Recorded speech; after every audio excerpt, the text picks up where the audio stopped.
Well, let's see if we can get the right orientation going on here. Good evening, ladies and gentlemen. Welcome to the Rates and Lanes podcast. I am your host, Rico Muhammad. I will be joined here shortly by my co-host, Mr. Chuck Snow, and our esteemed good friend of the show, DAT's own Dean Croke, is going to be joining us as well. But before we get a chance to bring those guys on, we would like for you guys to do us a huge favor. If you would, please like, share, and subscribe to the show.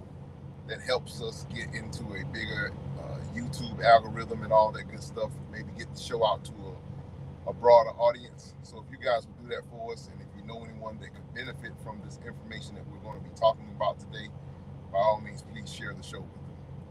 And with that being said, and without any much more further ado, let's welcome in my co-host, Mr. Chuck Snow. Chuck, good evening. How are you?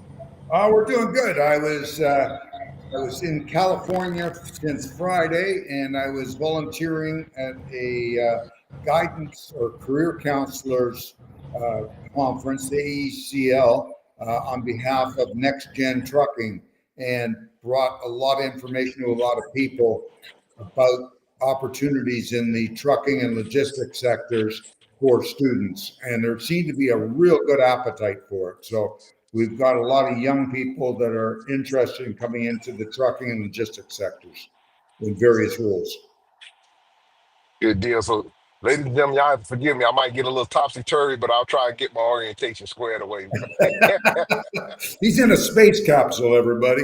But without any further ado, let's go ahead and welcome in our guest for today, Mr. Dean Croke. Dean, how are you? Hey, great. Good to be with you guys. It's been too long. Yeah, it has been too long. Yeah, I feel like, Chuck, you and I have been hanging out a fair bit, but I haven't seen Rico for a while.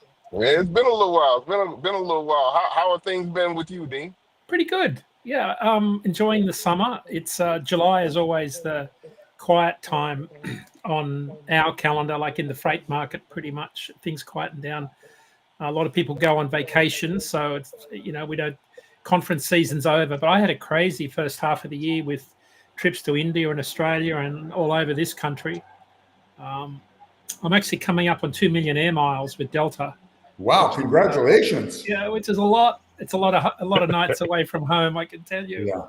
So, but it's good. I'm loving watching the Tour de France. I think it's the second largest sporting event in the world that's on at the moment. These guys ride for 2,000 miles over 21 days and get 3 days off. And but I'm a bit of a truck geek, probably like you guys, but I watched all the logistics. And XPO have got about 120 trucks that are mostly straight trucks with lift axles, and they have a dog trailer, but they're curtain side, so they can side load all of the signage and all of the barriers that they erect along the roadside. And there's a whole crew that go along and set them all up before the bikes come through. As soon as the bikes and the cars go through, they pack them all up and like hand stack all the guardrails and everything into the trucks, and then they drive to their next stage. Wow. And then there's another group, like at the finish of each race, it's called the paddock. And the paddock is like, imagine all of the outside broadcast truck at Super Bowl, but multiply that by about 10, because you've got every country TV station with an outside broadcast vehicle and hundreds of miles of cabling to connect everything. It's the most amazing logistical exercise. And XPO purchased Norbert Dentressangle about maybe 8 or 9 years ago. That was the big company that did the Tour de France. But so it's now XPO. So I watch the bikes as much as I watch the white trucks along the whole route. And I watch the drivers, and I go back and rewind, and I look at what the drivers are doing. And to me, it's just fascinating to watch that. So that's so they probably paying for the deal and the advertising alone, huh? Well, it's like it's number 2 on my bucket list of things to do. Number 1 is I want to drive the broom truck in the Paris to Dakar. That's the Dakar. The broom truck is that big 6x6 truck that picks up all the wrecked race vehicles at the end, puts them on the truck, and then drives them back to the bivouac. But number 2 is to drive one of these trucks during the Tour de France over 3 weeks. I think it'd be fascinating. That would be. I've You got know a what? connection. Anybody would do it, it would be you. Yeah, I've already talked to the people at XBO and Lyon, so I've got an introduction, and it's like I've just got to There make you go. all the paperwork there. So if you see me pop up on TV one time, I'll do something. I'll put a rates and lanes flag up alongside the bike race, so you'll see it. Well, we appreciate that. You know. Oh, that's great. You know what? I would go just to see the logistics. I'm not into bicycle racing, but I would love to see that logistics program. I remember once we went to see Circus Soleil. Yep. It was a great show, but the best show was after, when I watched them take everything down. It was fascinating. And we sat there for about an hour watching them, and they had that entire, these people were as talented as the acrobats. Right. They had that whole place taken down, and like, I'm sure we left after an hour and it was almost all gone. It was unbelievable, because they're on to the next. It's pretty impressive. We're a pretty creative bunch. Wow. Go ahead, Dean. Don't finish your thought. No, I was just going to say we're a pretty creative bunch, so we can segue to you. Well, I was going to ask. So how have we been looking over the summer when it comes to freight and tonnage and volume and all of that good stuff? And we'll talk about the rates in a minute. But just how freight, from what I understand, produce season hadn't quite produced as much as normal.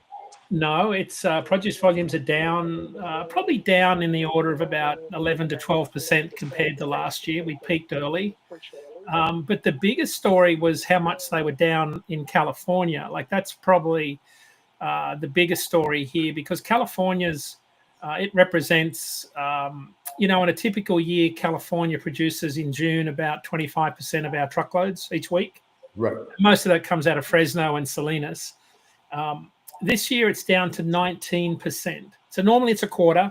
This year it's 19%. And the reason it's important is California volumes are way down. Like, they're down about 29% compared to last year. Now, the season started later and it was colder in spring, but there's just less demand. Like, people are buying less. They're making cheaper choices when it comes to buying things. We're just consuming less.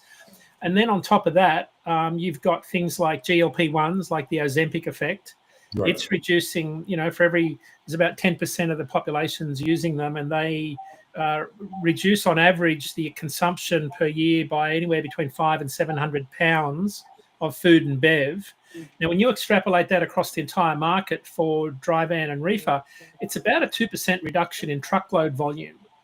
So this has been going on for a couple of years. And so I think if you look at, inflation, job insecurity, trade war, the Ozempic effect, when you look at the totality of it, you can just see things are flat to maybe going down slightly. Sure. And that's kind of where we are, Rico. Jason Miller's truckload ton mile index came out for May, and it kind of confirms everything we thought, which was volumes were fairly flat and about the same as what they were last year. So we're not, we haven't seen demand destruction, which I think is a really good thing to talk about, because when the trade war started, we thought the worst case scenario would be that the whole market implodes. Yeah, tap would be shut off. You're right. Yeah, and that hasn't happened nationally. So volumes are kind of holding their own, but we've still got this overcapacity problem. So we've still got an excess of trucks. So that kind of leads to, not a lot of movement with rates, but volume kind of tanked in April. Like, Liberation Day came around, shippers went into pause mode, they kind of sheltered in place, new orders stopped pretty much. The ISM Purchasing Managers Index, which correlates tightly to dry van rates, the new orders index, which is a sub-index of the overall index, dropped for the 5th straight month. So new orders are dropping. And why that's important for those listening, new orders are what puts loads on our trucks down the road, right? New orders out of manufacturing. Domestic manufacturing is absolutely critical to truckload demand. Not so much produce, although in summer produce is a big deal. But domestic manufacturing is what really puts everybody to work. And those numbers are just not good. They're kind of flat to, and shippers still haven't got any degree of certainty about where they think the economy is going to land. So they're pausing, So the reason why it's going to be tough this year for carriers is normally second quarter is kind of a better quarter things pick up in spring. Rico, that didn't happen. We saw volume start to tank in April, when normally you'd see that seasonality of spring lift the market off the floor. And there's no question this market was recovering in January, February. There's no question when you look at all the data points, we were definitely improving. Now, I know you want to talk about rates, but one of the things that, you can argue we've been in a freight recessionary period for a couple of years. It hasn't been good, but we define a freight recession as when rates go negative year over year. So June's average monthly rate was lower than last June's. So it means we are negative 1%. Now, we had 10 months, though, of slightly positive year over year rates. We were gradually getting, but not 10%. It was like up 1, down a half. We're kind of bouncing around. And even new rates coming into routing guides on the contract side of the market are still fairly flat. But what was alarming was that after 10 months of being, so rates were negative year over year for 29 months. For the last 10 months, they've been slightly positive. In June, they dropped negative year over year. Yeah. That's telling you that last June, we were actually in an upswing because we didn't have a trade war. This year, we're in a downswing and we've got lower rates. Now, you amplify excess capacity through the market, it kind of reverberates through the market. And when you've got lower demand, capacity can't exit fast enough to change the rate dynamics. That's the problem. So question, Dean. I know that you kind of track the numbers of carriers that are entering into new carriers coming in and old carriers going out. How has that number been moving over the past say 3 months or so? We've seen a fairly aggressive decrease in the last couple of weeks. Last month, June. So the net of it is we're kind of at break even. For every 10 we lose, we gain 10. Okay. And I think so we're still kind of at that. Yeah, we're still bouncing around equilibrium. So the market is at equilibrium, give or take. And we know it's at equilibrium because whenever you see a peak in demand, like around July 4, rates go up and then they fall back down. That tells you the market's kind of at equilibrium, where the slightest surge in demand around road check week, brake check week, Memorial Day, Labor Day, all those key events, rates go up and they come back down. They do the same with hurricanes. So that's how you know you're at equilibrium. And we're kind of there. We lost... I'll tell you the numbers. Like it's pretty amazing how much we're losing here. So last month we lost 7,000 carriers, but we gained 7,300. Dean, excuse me. Are we going there? Are we shedding the carriers and getting them back because of opportunities that are available on the used truck market? Now all of a sudden you can buy that $150,000 used Kenworth for maybe $70,000 because the market's so flat. Is that that's part of it? Yeah, that's part of it. But I think it's smart capacity, Chuck. I don't think we're losing 118 wheelers and picking up 118 wheelers. I think we're losing 118 wheelers and picking up 50 straight trucks with lift gates. Oh, okay. Because the data from the FMCSA is every truck over 10,000 pounds GVW. So we never really know. Now, I can tell you from the DOT numbers of the companies that come in through the FMCSA, most of them hit our load board and most of them are 18-wheelers. So I know that the majority of that new entrants, the people leaving and going, are owner-operators with 18-wheelers.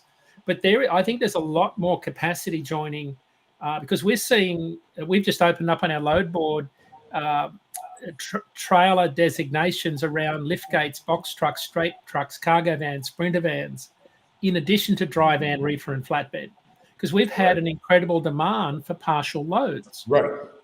So like exponential growth in partial loads. Now, we don't know if it moves on a cargo van or it's a part load on a 50-footer. So we don't know that, 53. But the fact that there's so much demand for it and has been since the pandemic was one of the big growth markets. And I think that fits with where Warehousing has moved to closer to populations, next day, same day deliveries. I think there's a lot more small partial freight moving in the market than we've seen before. The other thing is that historically, what we saw when I was running traffic for 42 years was every time we went into any type of a downturn in the market in general, just as a recessionary thing, instead of companies buying a full load of product, they would only take 2 skids because they didn't need a full load. Right. So all of a sudden, our full truckload business may fall off, but we would pick it up in partial load business. Yeah. So I think there's capacity joining the market, but it's so Rico, this is a really important point. The number of carriers joining is decreasing again in April, May, and June. Like in April, we had a real surge of carriers join the market, but they do every April. Like if you go back to 2014, every April there's a big influx coming out of winter, and then it tapers off again. And so a lot of people thought that when the English proficiency act kind of got some teeth behind it, that would affect capacity as well. No. Are we actually is that actually a reality, or that No. was just? No, it never was. I've been an advocate against this. I've been pretty outspoken about how bad this whole deal has been. Like, talk about dividing the industry now along cultural and race lines. Like, trucking's fragmented at best. Now we're totally fragmented along a whole different set of lines. So I think that the problem is that, some people thought that, when we start to enforce it, we'll have an impact on capacity. The answer is no, because we already had the impact on capacity when that TikTok went viral in March in Arkansas. Right. I guarantee you every truck driver that couldn't speak English said, we're not going to Arkansas, and I probably need to get off the interstates. And so the impact, if we were going to see it, would have been way back then. We did some preliminary numbers last week, and we went in and looked at the number of violations. 1.5% or 372 violations were out of service because of ELP. 1.5%, 372 out of 4 million trucks. That is not moving the rate needle, and it never will. So like, here's the thing with it. I drove out to the ADHS in Wisconsin, and I purposely drove into every truck stop I could on that 1,500-mile journey. And I sit and watch and observe, and I talk to people, and I can talk to other immigrants because I speak differently. So we kind of can converse very easily because they know I'm not American. Right. They kind of open up and talk. So here's the thing. Every single driver I talked to, and there was probably 45 drivers over the course of the week in truck stops, could speak English. Now, it wasn't their second language, but they could speak English and converse. And what struck me was, I worked at Omnitrax Analytics for years, and we built predictive models on predicting drivers' likelihood to make 9 months, 12 months, 2 years. We were trying to predict who'd quit. And what struck me as really strange is, for 2.5 decades, the industry has actively recruited minority groups, both here and abroad. Even incarcerated was a demographic they went after. So what's turned out is, after 2.5 decades of recruiting minorities, guess what we've got on the road? Minorities. Minority groups. And I'm thinking, this is nuts, because in the truck stops on Saturday and Sunday, long-haul truckers, vast majority are immigrant drivers working hard, trying to make a living. Yep. And I thought, this is just a terrible example of how divided the country is, and it's going to make no difference, absolutely zero difference to the rate situation, because these guys aren't the ones setting the rates. The suits are. Like, 80% of the market moves on contract. Drivers aren't setting those rates. It's large companies that are setting the rates. Yep. Unless you get down to Rico's small fleet level and you've got a small shipper, that's when you can start to dictate terms. So I just think people were hoping for that miracle. I think the industry tends to look anywhere but in the mirror when it comes to things that are wrong. And this is a great example. Yeah. And so before we jump into rates, I'm not sure if you may have this information or not, Dean, but I wanted to pose the question to you. When it comes to, on the other side of the fence, when it comes to brokers, Yep. how are brokers? Because are we seeing some brokers getting in some financial trouble? I know I've experienced a few things, but are we seeing quite a few more brokers that may be in some financial trouble that are showing up on that We, you may we, have we, access to? yeah, we are. Brokers are, I'm just trying to pull up the data, but we're seeing brokers are kind of, when you look at the chart there, we have seen an exodus of brokers in the last 3 months, but you're talking about in the tens, not in the thousands, like you are with truckers. Right. So we've still got about 20% more brokers than we did in 2019 in June. So before the pandemic, when you look at it, we've still got about 20% more brokers. So they've grown in totality. Right. But there, I think brokers their margins are being compressed. Oh yeah. They're looking to a lot more AI technology to streamline their process and maybe reduce headcount and become more efficient and push more loads through per person on the floor. So yes, I think I don't know that there's any level of consolidation or brokers that are in serious financial trouble. I don't know that, Rico, but I do know their margins are being compressed because at the bottom of the market like this, they're trying to buy capacity as cheap as they can, and we're all at the floor. Like we're at the floor of where rates could really go to. I think I don't know that rates can go any lower. Like if you look at the national average, we're tracking 2023 and 2024 almost identically, month by month. So, and this is a really interesting point, Rico. I think there's something going on in the market where things have changed because we're not seeing the variance between other years. Like 2023 and 2024 and 2025 are almost identical in terms of rates, like identical to the week. And I struggle to explain that other than it's almost like everybody has all this technology now and the margins of volatility on the up and the downside have been squeezed down closer to zero because everybody knows what the rates are on every lane. Shippers do it, brokers do it, carriers do it. That's just my assumption, but demand looks very much the same as the last couple of years. Rates are almost identical. But I think where you're seeing it is our costs to buy trucks, to finance trucks are all going up. Like we haven't had any let go there. If anything, it's costing us a lot more to run those trucks. So I think that's where our margin compression has been on the asset side. Oh yeah, and on Absolutely. top of that, all the other costs of running a truck have gone up. Maintenance has gone way up. Tires have gone up. Batteries have gone up. You name it. I forget what the shop rate in a lot of the states now is like $150, $180 an hour. Yeah, I was at a conference a little while ago, and I can share this with you. I won't name the companies, but there's about 20,000 trucks in this group, and the company I was talking to do all their books. They'd look at all their general ledgers and do all their books. So there's about 20,000 trucks. Average fleet size is 244. Smallest is 70. Largest is 1,200. So it gives you an idea of the range. But if you said, 250 trucks is the average fleet size, in the year of 2024, they lost 14 cents a mile. Now, 240 trucks is about where 80% of the industry is. If you look at that fleet size, 250 to 500. So and I knew that spot market carriers that have much lower overhead were barely breaking even. So that kind of confirmed to me that even bigger companies were really struggling. And we're about to see earnings calls for Werner, Schneider, Swift come out in the next week or so. That will be very telling about how rough the second quarter was. And the other data point, we had one of our customers tell us the other day, had a peak of 250 trucks 3 years ago. He's down to 90.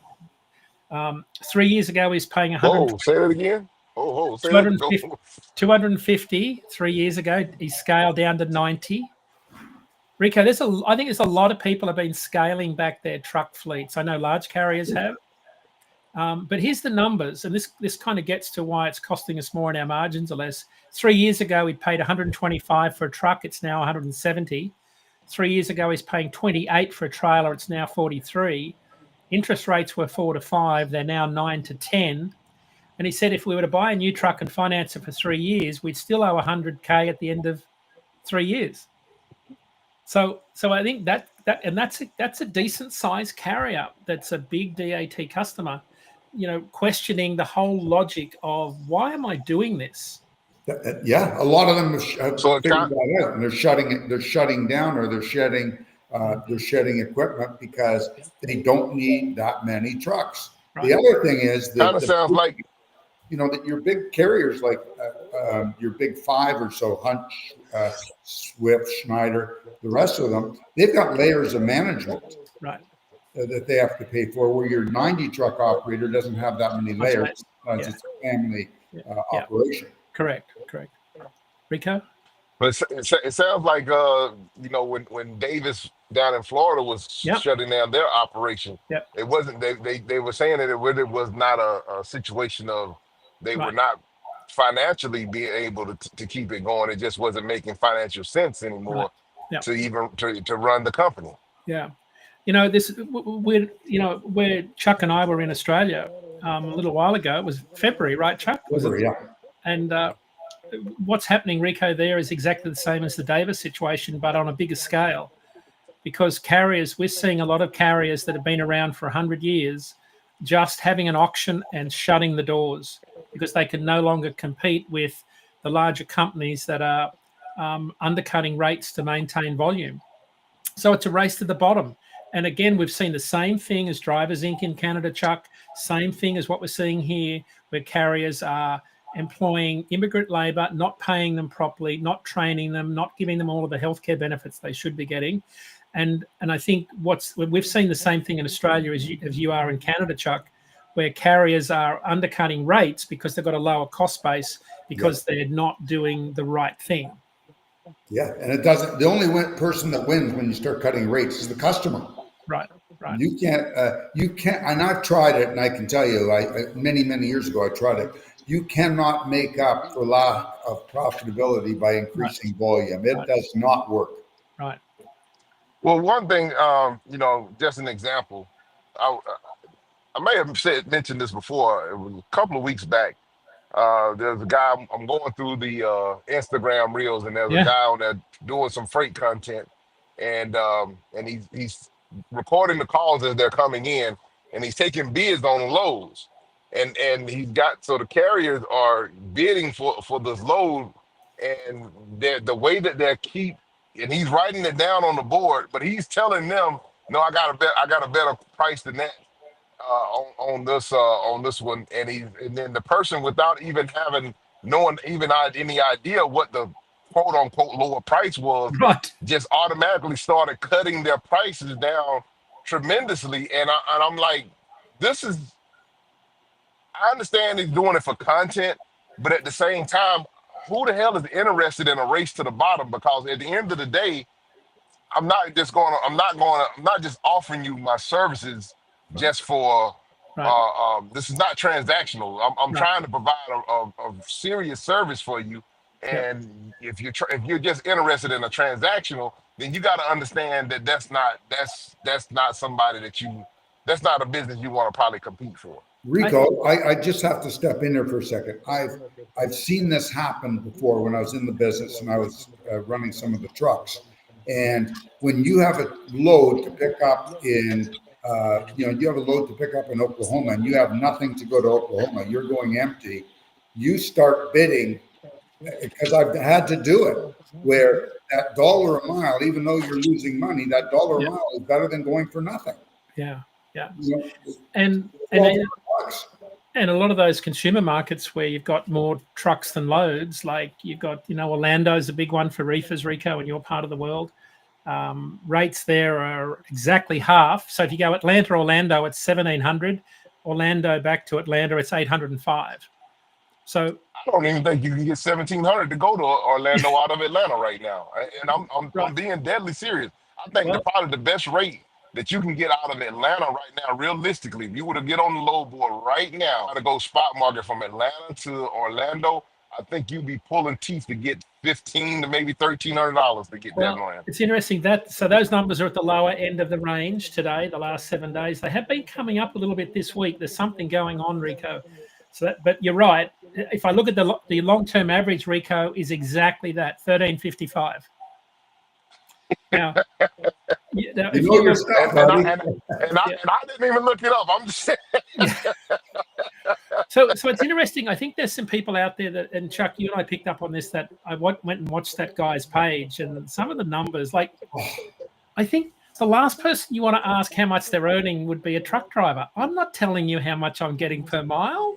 No, like, and of course the driver says, "Oh, I'm getting $6 to the mile." You think, come on, I got $6 hauling 2 combine harvesters illegally on a 3-foot extendable. Like, no, you're not getting that kind of. I think that's where people look at that, and Chuck, you were right. People look at that and think, I'm going to jump into trucking, but Well, sure. I didn't realize how much money there is in this game. Wow, I'm going to buy a truck. I can buy a repo truck for $1,200 a month, and I figured out the fuel's going to run me 60 cents a mile, and I'm going to pay 35 grand a year for insurance, and I'm going to be rich.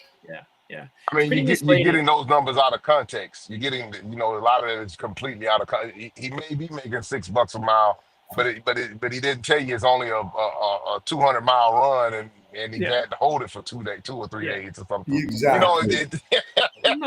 You're not. I think that's like, I don't know. Like, I look at this and I think the people on social media and like the people that are really doing well, they're not on social media. Oh, they're not going to tell you what they're doing. No. They keep it very quiet. They have unmarked trailers, so you don't know where they're loading and unloading. I have to share something with you gentlemen and our listeners. I had a gentleman at the house a week and a half ago who was he was picking up a tent that we had delivered for a family reunion. And I started talking to him. And turns out he drives the tent truck, but he owns 3 tractor trailers. Right. And what his gig is, and this is so typical of why people get in trouble, he gets $1.10 a mile, and he pays for the truck.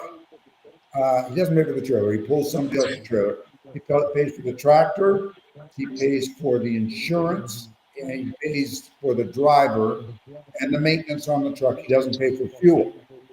And he said to me, I make money every second week, but on the alternate weeks, I lose money. And I said, what makes you make money? He says, I don't have payroll those weeks. No, it's not how it works. I'm not making it. Guys, I'm not making this up. And I said to him, listen, bud, I'm going to give you some advice. I don't know you. You seem like a really nice guy. His name was Mo. I said, Mo, I'm going to just give you some advice. The truck that you owe money on, give it back to the guy. If it costs you a few $1,000, the 2 that are paid for, just park them and sell them, whatever you can get, because you're never going to make money. And when you have, and the trucks were getting miled out. I said, when these engines blow, it costs you a fortune. You're probably not going to be able to rebuild them. You got to replace them. Because they're newer trucks. You're never going to get ahead. Right. Don't you understand? Right. This is a lose game. So it's interesting. I looked at some numbers this week because a lot of questions we get is how are people surviving? Well, I think there's a lot of people are just getting by. Like, I think this is I think there's a lot of people struggling to get by, but I think you're right, Chuck. An in-frame engine rebuild, we're not building enough profit into our current rate structure to pay for that in-frame rebuild. So I think there's that bill's going to come due for a lot of these older trucks that were purchased during the pandemic. But so if you look at the national average rate, right? So, for those that are new to the show, like DAT gets their rates from shippers, carriers, and brokers. It's based on what the carrier agreed to move the load for. We strip out all the high and the low numbers, and we come up with an average. Right. So it's a rolling 7-day average. And the average for this week's $1.70 a mile for a dry van. Now, put that into context. That's the national average. If you are in the Midwest of the country, you'd be earning $1.97 a mile, 28 cents a mile higher. If you are running our top 50 lanes, you'd be making $2.03 per mile. So it really depends where you are and how much lane density. So if you drew a circle around Kansas City, Oklahoma, to North Carolina, up to Pennsylvania, and across to Ohio, Illinois, Nebraska, that 13-state circle is what we call our bellwether states, and that represents about 46% of the spot market loads moved every week in those 13 states. And it has the highest correlation to the national average. So when I look at those rates at a dollar, what did I say it was? At the Midwest states at $1.97. Right. If like $1.97 they're not terrible rates if you can get that consistently. Like that's not a bad rate if you can get it consistently and you don't have a lot of deadhead miles. That's the big one. Right. So, but there's a lot of lane density in those 13 states. Like there's a lot of density of freight. So you don't have a lot of unbalanced markets where you've got a lot of loads in, a lot of loads out. So it depends where you're operating. You know, you're probably going to get 50 cents a mile out of Portland back to Los Angeles. Yeah. Like that's been like that forever and a day. There are lanes that are like that. And I think that's where a lot of carriers struggle is they look at the rate per mile and not look at the revenue per day target they need. Because I see carriers stuck under a load that should be off in a day over 600 miles and they're stuck under it for 2 days. Yeah. And you know, if you go an extra day, that halves your equivalent rate per mile. So instead of making $1,200 a day, you're making $600 over 2 days. And that's where I think it catches a lot of people. But hey, I'm not out there driving, so I'm kind of telling you from how I see it with the rates. Rico's probably got a better handle than I do. But what I do see is that we still got a lot of capacity in the market. The large carriers, Rico, still haven't found bottom. So new Class 8 truck orders, which is a really good indicator about where Werner, Swift, Schneider see the market in 6 to 9 months, because that's when the trucks will come out of the factory. They were down 40% compared to last June. So this June was down 40% compared to last June. That's Class 8 sleeper cab tractors. So even the big companies are telling us that they don't see demand or the need for trucks at the start of next year. And that should be worrying to everybody. Now, of course, what that means is the age of their fleets will shorten, but they'll have fewer trucks hitting the used truck market. Right. To Chuck's point earlier, you'll have fewer trucks and that'll drive up used truck prices because you'll have fewer low mileage trucks hitting the used truck circuit.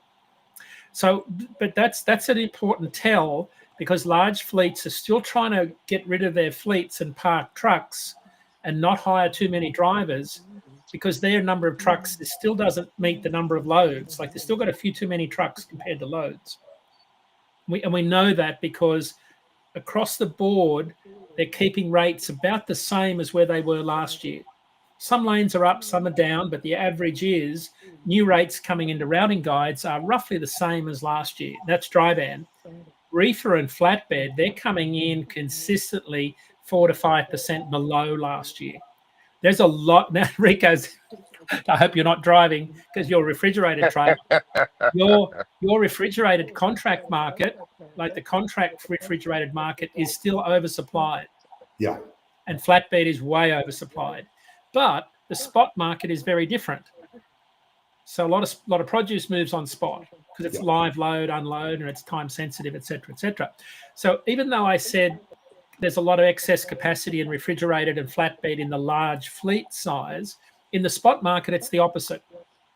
There is tighter capacity there on a lot of lanes. So that's why I think you've got to look at this market and say, okay, where are spot rates? Because they lead contract by 4 to 6 months. But again, pull the curtain back here and say, where's the market going? None of us have any idea. Well, one of the things I heard this week was one of the executives from Daimler was saying that these tariffs have made it, and Trump's behavior have made it very, very difficult for him because he can't forecast. Right. And because he can't forecast, he's not building a lot of trucks because he just can't plan. And I think every big manufacturer, all the OEMs in the automotive industry are feeling the same thing. Yeah. Well, you can't, we all run businesses and we like to forecast. And I think what people do at the start of the year, they have their best case, base case, and worst case scenario. Like when you build your forecast, you kind of have 3 lines. Right. And I think what's happened is people's worst case scenario is becoming what their base case is now because you have to cut back, scale back. What's the worst thing that can happen here? How bad's bad? And I think that's why we're seeing a lot of carriers reduce their fleet counts, sell as much equipment as they can, hire as few people as they can. On the manufacturing side, people are just not investing and putting in that extra production line, building higher levels of inventories. We're seeing some structural damage on the West Coast because of the trade war with China. Sure. Normally, as goes California, so does the rest of the freight economy. That's changing because half of the imports in California come from China. Right. and they're about to fall through the floor, and that affects a lot of dray carriers. Because a lot of that volume, about 70% of that volume from Los Angeles goes east of the Mississippi, Kansas City, Dallas, Chicago. And there's a lot of dray carriers in those cities further inland that will be impacted. And then, of course, Rico, here's the other thing. Those dray carriers are going to want to go and jump under a dry van or a reefer. And in particular in California, where they've got a lot newer equipment because of CARB. Right. So there's so many things going on in the market right now that if you said, write a list of all the bad things that can happen, like I can check them all off. Yeah. Right. Yeah. And it's like I could never afford, I had no idea this could get to this point where all of these things, like your worst case scenario, actually happen. But what's even worse is there's no end in sight. We just don't know where the trade war is going to land because shippers are worried that they might get caught in the crosshairs. Oh, yeah. You look at your cross-border volume from Canada to the US, it's way down. I mean, you see the Ambassador Bridge and some of those lines of trucks are kind of non-existent now. So, yeah, our volume coming out of Canada, like I believe Canada's pretty, if we're not officially in a recession, it's not long until we're officially in it. Yeah. One of the lanes I look at a lot out of Canada is sort of a really good barometer for the trade war is the Ontario market, and in particular Toronto. Toronto's volumes, they're up. The rates are down about 6 cents on that Chicago lane. Toronto-Chicago rates are sitting at $1.11. I mean, that's awful, Chuck. They're awful rates. I was getting that in 1978. Well, I'll tell you when this is so low. If I go back to so during the pandemic, it was at 104 when the wheels fell off everything. So we're almost there. Yeah, month of March, probably, yeah. Yeah, but in 2019, we were around $1 a mile. So this time in 2019, we were 105. It's 111 now. And volumes are nowhere near what they were. So there's been structural damage on some markets because of what's happened. And I think that's something that you've got to listen to every podcast you can, because what we used to think as freight lanes that you could take to the bank, I think a lot of them are changing because of the trade war, particularly our ports. Yeah. And, I think we depend on port freight for our industry a whole lot more than people realize, because you have so much of that freight leaving California goes on rail, and then it's broken up in Chicago, it's broken up in Phoenix, it's broken up in Memphis, all over the place. Yeah, it's California's, it's a top 5 market. It's almost as big as Illinois. It's not quite as big as Atlanta, but and I mean it's still a healthy market. But I just think there's going to be so much the ripple effect of fewer imports in Los Angeles will flow through the rest of the country. And again, it's just another data point that supports why volumes are down. Like it doesn't matter what data point you look at, none of them are heading in the right direction, which for all of us is up. They're all kind of sliding sideways to decreasing. And that's not good news, because normally we're heading into peak season. We've already had peak season. So normally peak season would happen in September. It's already happened. Yeah. And that means the second half of this year is really, really difficult for a lot of carriers, because they've got to play catch up all year with all the overhead they carry. Dean, you've been on this show a number of times, and every other time you've always put some light at the end of the tunnel. Every other time. And this is the first time, even times when I thought, where's this Dean seeing this light? But clean, and a lot of times it did come.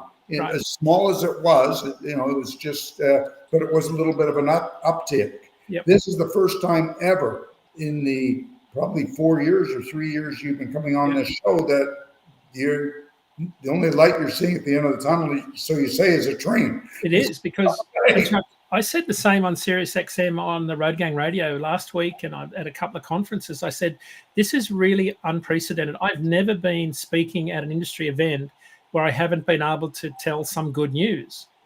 There is nothing I can find that tells us that the freight market is in a good place. But I can't see anything coming that is even going to make it look even better.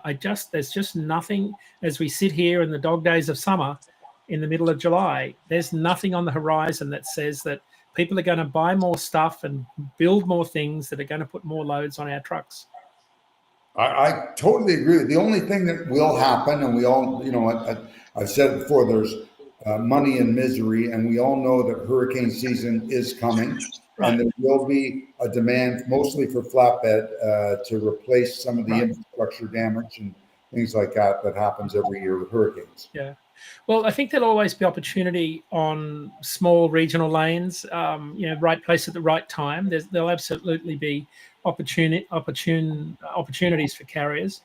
But we are seeing, a big change in the market. I do think, if you had to say, if you pushed me and said, at least tell me one thing that might be positive, I would say to you anything to do with data centers. Right, Rico's state has put the clamps on the building of data centers near populations. You've just saw Meta announce a massive multi-million-dollar project to build mega data centers. Now, these data centers move on the back of RGNs and low buoys and drop decks. So there is, and that's been going on for a couple of years. You see them on, I think they're about, maybe 12 feet wide. They're probably 15 feet high. They're wrapped in white plastic. They're kind of modular units. They bolt together, all these cooling towers and cooling units and data centers. So I think there is some hope there that if you've got specialized equipment, I think there's substantial opportunity there. But again, you've got to know what you're doing with permits and wide loads and getting your mileage rates right, because you do have a lot of empty miles when it comes to those things. And you have a lot of time too, because you're not able to run in a lot of states. You can't run weekends, and some you can't run at night. All sorts of different laws. Yeah. But that's interesting. You talk about the emergence of technology. A lot of the technology or a lot of the freight demand that's growing are electronics and pharmaceuticals. But they're small. You don't need a big truck to haul those. Yeah. Right? So if you look at furniture imports are down about 40% year over year. Sure. But furniture is big and bulky and uses a lot of dry vans. So we're seeing less of the big things that make up volume and more of the small things that don't take a big truck to move them. Just follow the money, Dean. When you have housing starts that are down, what did somebody do when they buy a new house? They usually are going to get new furniture of some sort because the old furniture doesn't fit somehow. Yeah. And we're just not, builders are going through a pretty tough time, even more so now because they're finding it hard to get labor. The forced deportations is having a big effect on the construction industry and the produce industry. Sure. So I think that's labor, higher costs, lower demand, higher interest rates. So again, a lot of flatbed and dry van demand comes from single family homes. We're building fewer of them because people are just not confident. So again, it's just another data point that says that we're heading in the wrong direction. And I think I fear, I don't know whether we'll see a repeat of 2019 with all of those bankruptcies, in that second quarter. They're still going on, but I don't know that it'll be enough to fundamentally change the rate dynamic in the industry because the industry market cycles flip on things caused by demand, not by supply. Like trucks leaving the market have never really caused the market to flip.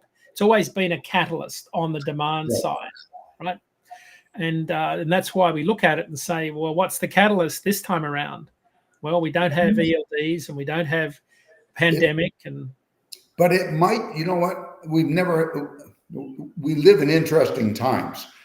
And I don't think we've ever seen the amount of repos we're about to see in the next little while. We're seeing them now, and it's just ramping up. I had somebody at my house a couple of weeks ago that runs a heavy tow operation, and I actually had to get a couple of posts pulled out, and we couldn't pull it out with my front end loader, so I had to get a tow truck, which worked fine. And Bill, who's an old friend of mine, I said, well, what are you doing most of these days? And he said, repos. It's crazy. We're doing up to 40 a day. Really? Wow. So my understanding is that the banks and the other financial institutions the lending houses, the leasing companies, they've given the truck industry as much as they're going to give it. And now if you're not making your payments, we're picking your truck up, because at least we have control of the asset. Right now, you're running it from Toronto to Phoenix, or from New York to LA, and that truck is just depreciating. At least we'll grab the asset. You're not making the payment anyway, so what's the difference? We're not giving you a free truck anymore. Yeah, I'm just looking at JD Power's auction numbers. Auction numbers were up. There was a spike.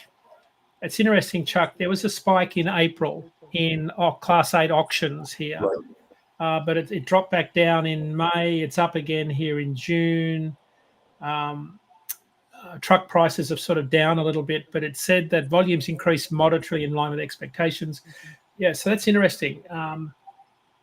There has been an exodus. One of your big companies in Canada, BMO, the Bank of Montreal, has the biggest exposure to Class 8 truck finance here in the US. I think their numbers of showing that they're increasing the amount of money that they have to allocate for write-offs. I can't remember the exact numbers. There was a story on Freight Waves about it. I could pull it up quickly. But they only push that out every 6 months, I think. This was May 28th that John Kingston wrote this article and said that they've got about a 90% exposure to trucking companies. The amount of money, their gross loan figures, where was it? So impaired loans soared to 500. So this is this is the last quarter. Impaired loans are loans that there's no chance they'll ever get the money back. Were up from 410 million to 503 million. Wow. So the amount of money that they're allocating to bad debt is going up. So now that contrasts to July 2022, when the market was in its sort of heyday, just before things fell off. Impaired loans were only 72 million.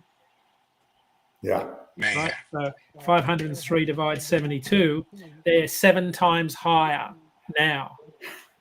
So, I'm hearing these numbers, and they're so vast. $500 million to one sector alone, and that's just one financial institution. Yeah. Chuck, one of the things we heard was that banks were letting carriers, extending their credit terms, letting them run rather than calling in the loan, calling in the truck, because they wanted to get some money back rather than foreclose on the loan and try and sell a truck that was worth nothing. It sounds like that has stopped. It has. You know what brought it to fruition was several months ago, that whole thing with Pride. Yes. Every bank there's 5 major banks in Canada, Mitsubishi, I believe, leasing, and there were some U.S. banks as well. They all lost. Everybody lost a minimum of $100 million each, and that's so much money. And all of a sudden, the bank lost their appetite, especially when the Pride Group was able to buy their kingdom back, which was a $1.6 billion bankruptcy for $52 million. The lending houses were really upset for good reason. If I was a shareholder of one of those lending houses, I'd be really upset too. Right. And people in our industry were upset too, because really these guys got away with free money, right? They got away with this. That shouldn't happen. What really, that was the catalyst, I think. But it went down the pipe. People said, at the bank said, let's just get stuff off. The other thing is just straight out enforcement. I went through on my way out to Wisconsin and back. I must have passed, 25 scale houses. Not one was open. Yeah. So I think it's, and I see a lot of trucks. There's a company called Genlogs, right, that have the cameras on the side of the roads and they take pictures. And you see pictures of one truck this week had the stuck on MC number and name had fallen off partly, and underneath it was another truck name and MC number. And I thought, this is sort of, and people are swapping, they might have 3 trucks but use one ELD device. They kind of find a way to game the system. And part of me thinks we have to try and find those people, because that's probably our biggest problem, right? Are people doing that?